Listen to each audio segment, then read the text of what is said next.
Recently, Chris Christie came out against the legalization of marijuana, saying that it's not what they want for New Jersey. It's not healthy, it's not a lifestyle that they want to encourage, and he's now being attacked from an unexpected direction. It's from The Five. Greg Gutfeld has an idea about what's really unhealthy for New Jersey citizens.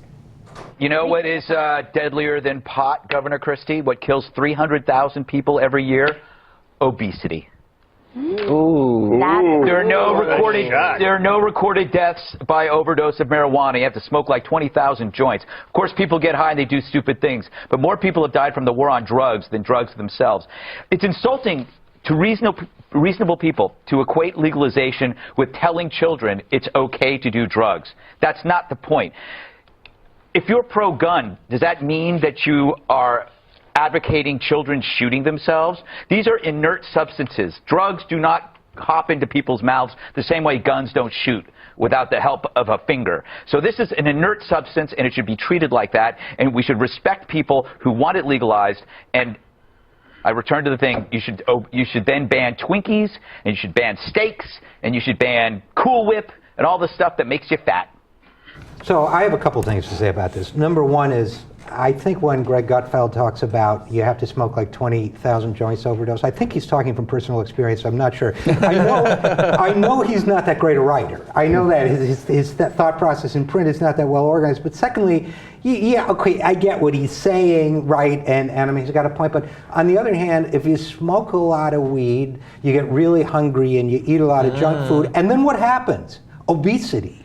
So is he really thinking clearly about this issue, or is he kind of half-baked about the topic? Oh! I see Greg Gutfeld in that clip, and I feel like 1,000 times better about what I'm wearing. Like, I mean, what a punk. Listen, Ben just agreed to be my wingman and make me look good by dressing like this. That's all. Okay, so I've never done this before, but let me stick up for Greg Gutfeld here. Obviously, most of the time he's crazy, he had a point. And his point about the guns is ridiculous. And I think he realized it halfway through, because just because you're in favor of guns doesn't mean you want kids to have. Oh wait, we do want that. We just don't want them to be shot. But his point on the pot is true, and apparently, like, forget the Chris Christie stuff. Apparently, like, just the common sense position on pot now on Fox is it's totally fine to legalize it. What happened in America over the past couple of years? It's awesome. I actually think his point on guns, just in the limited nature that he's making it, is actually pretty good. He's saying, like, look, I don't want a bunch of, like everybody other conservative, I don't want a lot of nonsense gun control laws, but obviously I don't want kids to pick the guns up and play with them.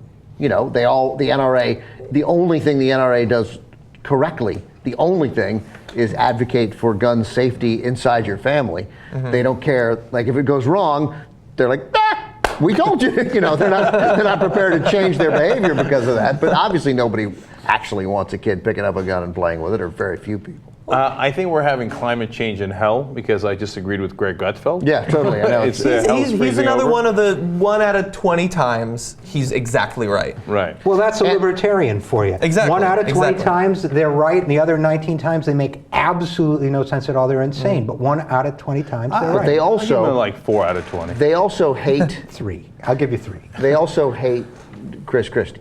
Yeah, like that's still also the sort of the battle that Fox is having with Chris Christie that I think manifests itself in that debate.